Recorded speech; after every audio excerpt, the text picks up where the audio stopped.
비가 온다고 예보가 되겠죠. 주일날은 이제 다시 맑을 거로 이렇게 계시는데, 저는 이제 미국 LA에서 산불이 엄청나게 났었잖아요. 도시를 다 태울 것 같이 그렇게 그 산불이 극심했던 때가 있었는데, 그 뒤로 얼마 있다가 또 비가 엄청 쏟아졌어요. LA. 그래갖고 이번에는 그 산불로 인해서 나무들이 다 타고 나니까는 그 비를 감당을 못해갖고 흙탕물이 그냥 산에서 쏟아져 내려갖고, 그게 또 문제가 된 그런 일들이 있었는데,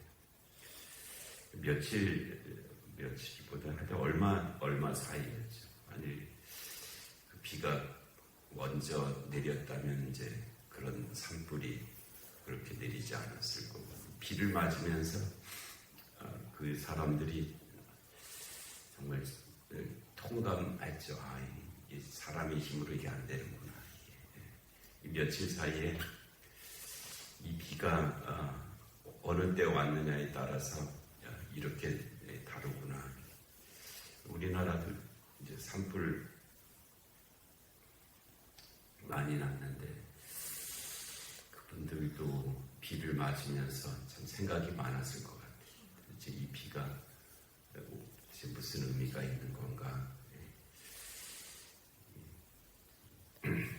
대구에 며칠 전에 이제 또 산불 또 났는데, 그 지방에도 지금 이제 어제서부터 비가 내리게, 그 비 속에서 그런 생각이 많을 것 같아요. 모든 것들이 다 때와 관련이 있죠. 비가 언제 오느냐에 따라서 그 비의 의미가 달라지는 거잖아요. 그러니까 우리가 때에 맞게 살지 않으면 우리의 삶이 의미가 달라지겠죠. 때에 맞게 살아야지. 비가 이때에 오면 이런 비고 저때에 오면 저런 비가 되는 거잖아요. 때에 맞지 않게 우리가 사는 것은 다른 의미의 삶을 살게 되겠다, 그런 생각이 있어요. 우리에게 일상적으로 주어지는 많은 것들이 있지만은 그 많은 것들이 때에 맞아야지, 때에 맞지 않으면 소용이 없잖아요.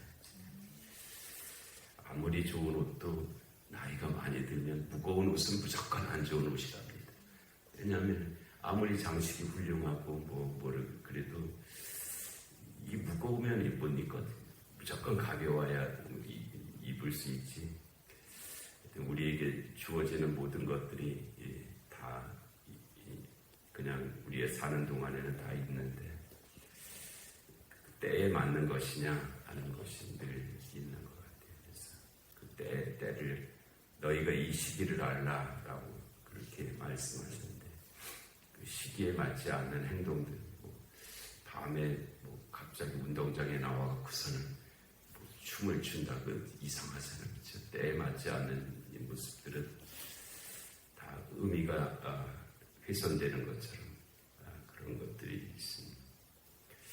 그래서 우리도 이 신앙생활도 이제 때에 맞게 그렇게 진행되잖아요. 우리가 이제 사순절이라는 때를 지나 고난주간이라는 때가 있었고, 부활주의라는 때가 있었고, 이제 부활 후 40일이라는 때 속에 우리가 지금 살아가고 있고, 조금 있으면 이제 오순절의 때가 우리에게 다가올 것이고, 물론 그것은 역사적으로 이미 2000년 전에 일어났던 일이죠.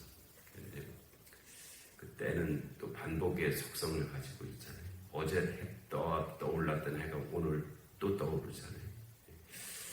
그와 같이 역사적으로 이미 일어난 일이었지만, 그 일어난 일의 의미가 오늘날 반복되니까요.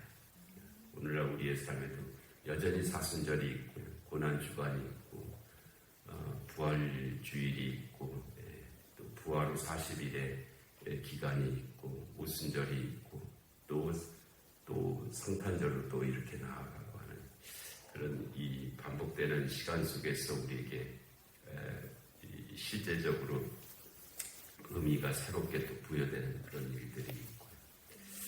그래서 모든 지금 내가 어느 때를 살아가고 있나, 이때에 내가 해야 될 일이 무언가, 이 때와 장소가 맞아야 그게 제대로 사는 거잖아요. 때와 장소가 맞지 않으면 그래서 이제 사람이 불안하다고 하는 것은 뭐냐면은 이 마음과 몸이 따로 떨어져 있으면 불안의 증상이 나타난대요. 마음과 몸이 함께 있으면 안정되고 행복하다. 어린 아이들이 행복한 것은 아주 어릴수록 아이들의 마음과 몸이 한 곳에 있는 거예요. 생각의 정도가 그러니까 그렇죠. 근데 이게 생각이 점점 커지면서 발달되면서 몸과 마음이 이제 분리되어서 사는 시간이 많아지는 거예요. 몸은 여기 있는데 생각은 저기가 있는. 그래서 이 분리되는 그 현상이 불안 증상으로 나타나고, 그래서 그와 같은 이제 삶이 만들어지는 거예요. 여기에 지금 앉아서 저기에 일어날 걱정을 하고 있는 생각은 그래요. 그러니까 불안한 거죠. 두려움고, 그리고 행복하지 못한 그런 삶을 이제 사는 그런 모습이기도 하고, 우리 예배드리면서 몸은 앉아서 예배드리고 있는데 생각은 딴 데가 있는 거예요. 그러니까 예배는 안 되는 거죠. 그러니까 몸과 마음이 같이 있어야 되는데 같이 있지를 못하고 서로 이렇게 분리되어 있는 그런 것들이 이제 그 틈으로 불안이라고 하는 현상이 나타나는 것이고요. 여러 가지 이제 그런 일들이 있습니다. 그래서 지금은 이제 우리가 사도행전을 통해서 예수님께서 부활을 승천하신 후에 어떤 일들이 있었는지 그것들을 이제 사도행전의 기록을 통해서 말씀을 통해서 우리에게 들려주시는 것이고요. 그래서 이 때에 맞는 그런 삶을 살아야 되겠다. 지금 또 말세 때잖아요. 말세에 너희가 재물을 쌓았도다 하는 그런 말씀도 있어요. 지금 이 말세의 때를 우리가 어떻게 살아야 될까, 그런 것도 있고, 그 때에 맞는 그 삶의 양태들이 있어야 하는 것인데 거기에 맞는 것인가 하는 그런 것도 있죠. 그런 의미가 이제 이 사도행전에 담겨 있습니다. 예수님이 부활 승천하신 후에 그의 남은 자들은 어떻게 살았나 하는 그런 것이죠. 우리들도 그러면 우리는 이 시대를 지금을 어떻게 살아가야 될 것인가, 그런 말씀이 있고요. 그래서 1장 1절에 데오빌로여라고 이제 이 말씀이 시작되고 있습니다. 이 사람 이름인 것으로 일단은 되어 있어요. 이게 누가복음 1장 1절에 보면은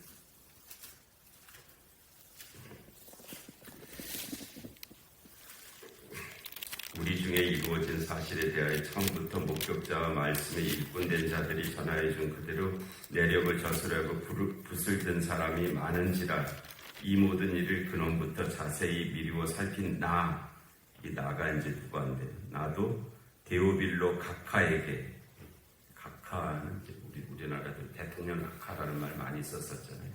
그런 의미의 각하입니다. 데오빌로라는 각하에게 차례대로 써보내는 것이 좋은 줄 알았노니 이는 각하가 알고 있는 바를 더 확실하게 하려 함이로다. 이 각하라는 각은 이제 이 계단을 가리키는, 계단 위에 하는 밑에죠. 그러니까 당신은 나보다 저 계단 높은 곳에 있는 사람입니다 라는 뜻이 각하라는 뜻입니다. 그리고 나는 그 밑에 있는 사람입니다. 그래서 각하라는 말을 쓰는 것은 그런 의미인데, 데오빌로가 그러니까 높은 위치에 있는 사람으로 그렇게 여겨지죠. 각하라고 불렸으니까.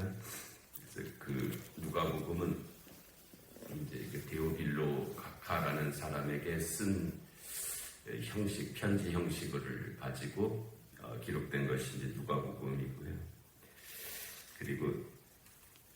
근데 오늘 이 사도행전 1장 1절을 시작하면서 데오빌로여 내가 먼저 쓴 글에는 이렇게 시작되잖아요. 그러니까는 누가복음과 사도행전은 붙어있는 책이죠. 지금은 이 신약성경을 이렇게 편집하는 과정에서 복음서 형식으로 누가복음을 앞에다 놓고 사도행전을 이제 그 다음으로 이렇게 놓았지만은 그 당시에는 누가복음과 사도행전이 같이 붙어있는 그런 글로 그렇게 여겨집니다. 누가복음을 먼저 써서 데오빌로에게 보냈고 그 다음에 얼마쯤 지나서 이제 이 사도행전을 또 써서 데오빌로에게 또 보냈고 이렇게 되어 있다는 뜻이에요. 그래서 데오빌로여 내가 먼저 쓴 글에는 이렇게 그 뜻입니다.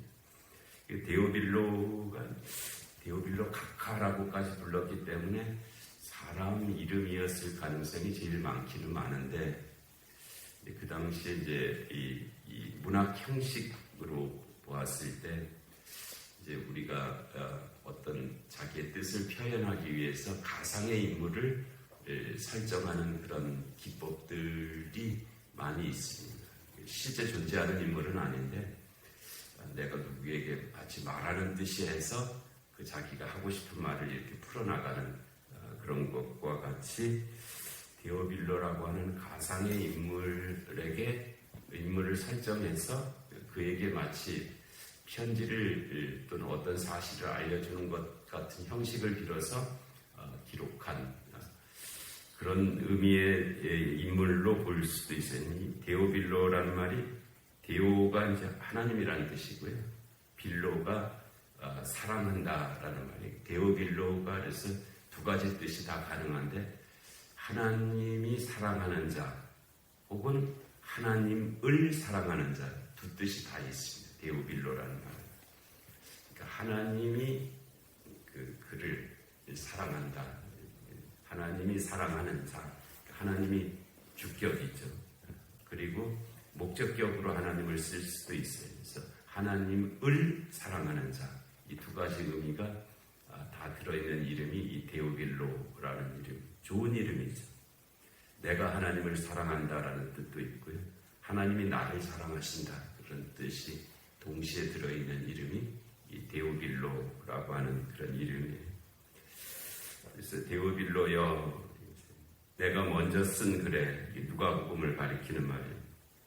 그래서 이 내가라는 것이 이제 누가를 가리키는 말이에요. 누가는 사도행전 13장인가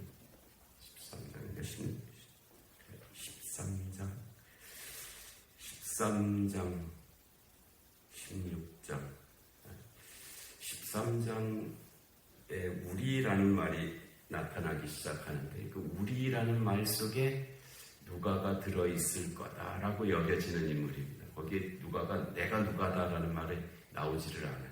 누가복음에도 그렇고 사도행전에도 내가 누가다라고 그렇게 표현된 부분은 없어요. 그런데 여러 가지 정황 또 전승을 통해서 이 우리라는 말이 나오는데 우리는 이제 나를 포함해서 여러 명 그 우리 속에 누가가 들어있다. 누가가 이 사도행전을 쓰고 있다라는 것을 나타내는 그런 표현이죠. 그리고 이 사도행전의 1장에서 내가 먼저 쓴 글에는 그러니까는 내가 먼저 쓴 글이 누가복음으로 여긴다면 그렇게 연결되는 그런 말씀들입니다. 그래서 누가가 이 바울의 2차 전도 여정서부터 바울과 함께 동행을 했거든요. 그러니까 1차 때는 없었고 2차 때서부터 동행을 했고 그리고 그 유명한 디모데후서 4장 10절로 가면은 누가만 나와 함께 있느니라는 표현이 있어요. 누가만 나와 함께 다 떠났다. 나를 다 떠났다. 근데 누가만 나와 함께 있다라고 그렇게 그래서 이 누가는 누가복음 4장이니까 바울이 거의 순교 전 직전에 쓴 거잖아요. 바울의 순교의 자리까지 따라갔던 함께했던 그런 인물이 이제 누가로 여겨지는데, 그게 이제 이 누가가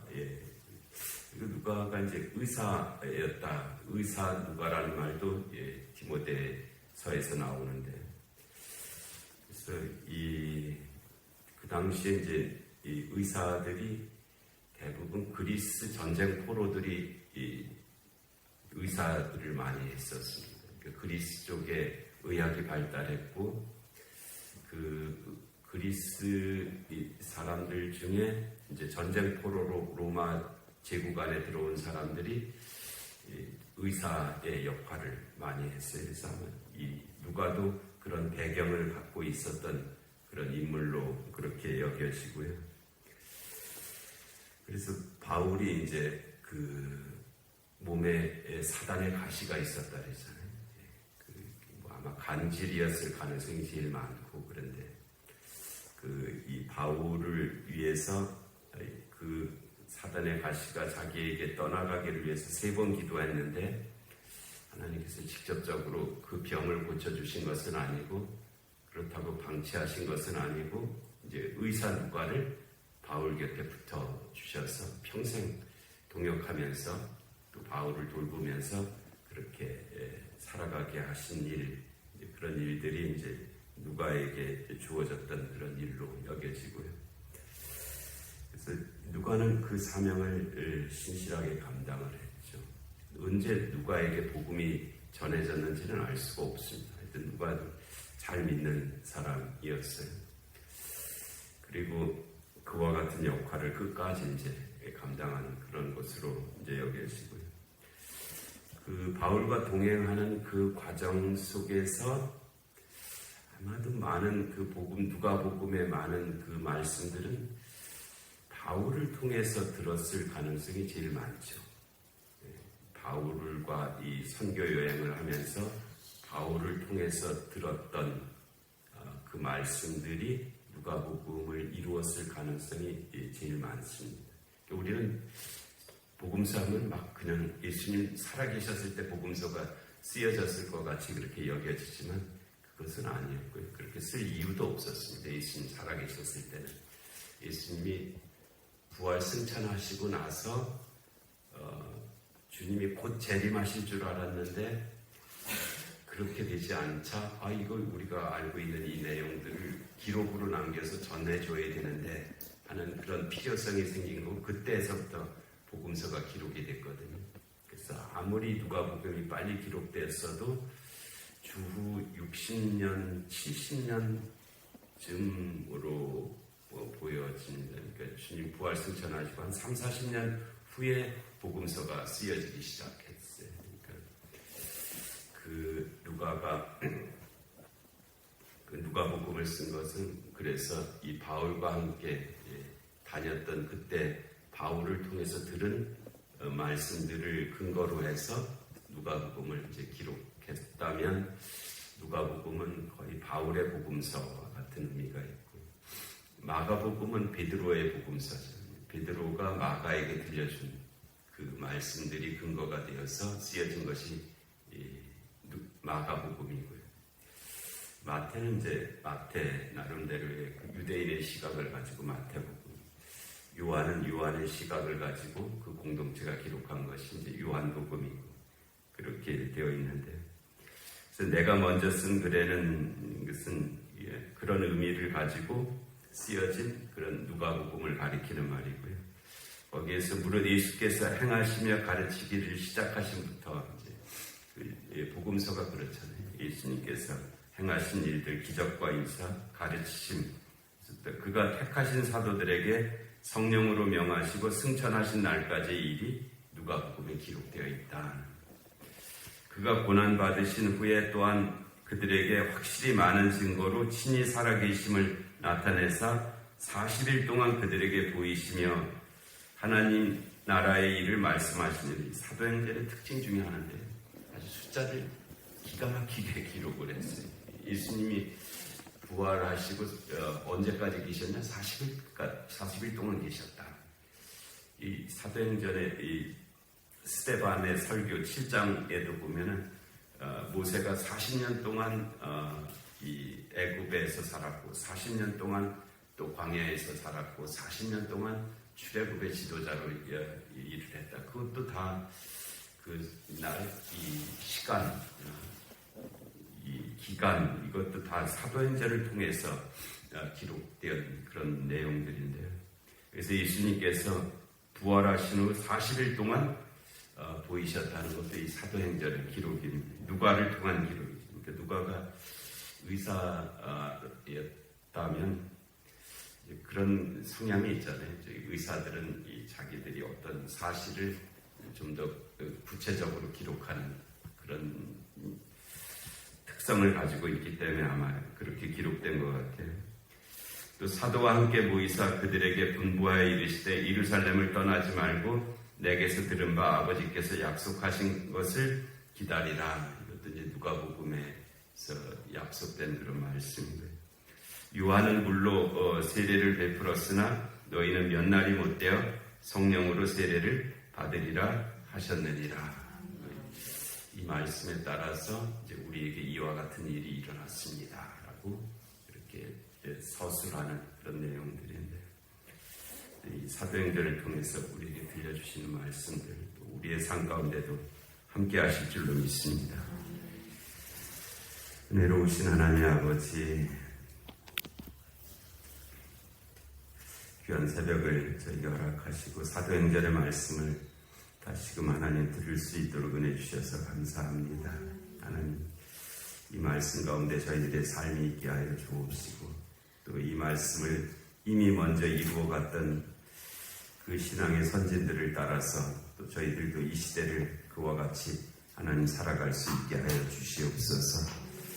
영육간에 공부하는 hun들을 긍휼히 여겨 주옵시고, 이 나라 이 민족 가운데 주님의 공의와 정의가 임하게 하여 주옵시고, 전쟁과 기근과 질병과 재난의 땅들 가운데 주의 긍휼하심이 함께하여 주시옵소서.